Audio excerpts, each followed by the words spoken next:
Venting is something, and gossiping is something that is an absolute killer to your day, your morale, your self-health, your ability to get the hell out of there in a reasonable amount of time. Having the person in the office or your building or your industry that you can go to vent, that person is a saint. Because at the end of the day, they have to do their job, and they're also the person that everybody comes and just dumps their shit on them.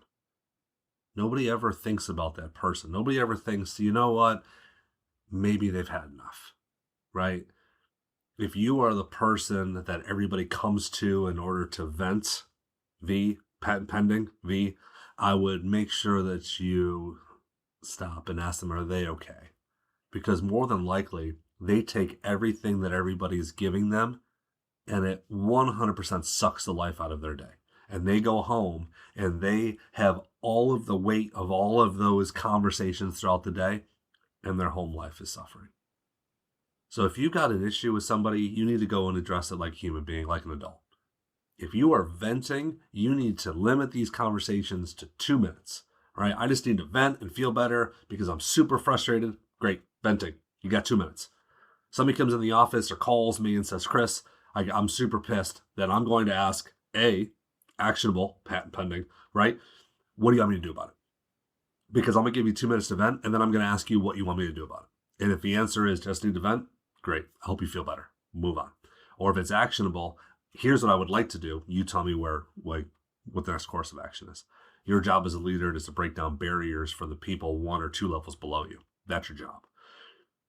I want people to understand that you divulging all of the stuff between work and life and marriage and kids to one person every single day, and it's just draining and negative, please stop. I cannot tell you, that person that hears it all probably doesn't have the confidence or the courage to say, just stop. I'm doing it for them.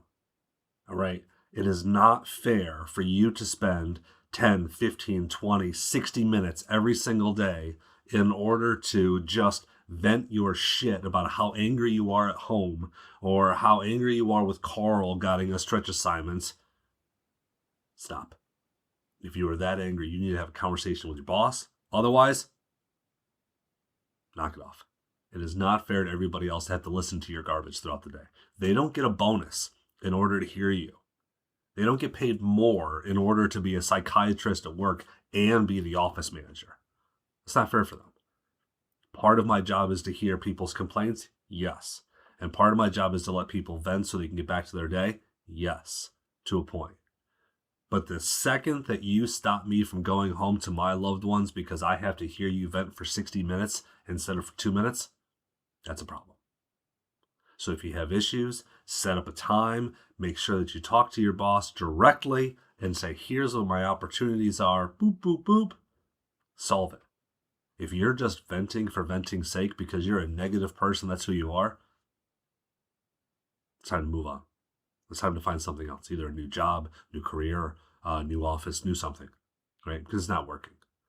You're draining everybody else's buckets of energy, and it's not fair to them because they're not compensated for it.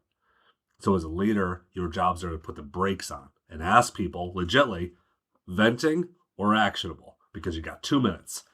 And if it's venting, I hope you feel better, go about your day.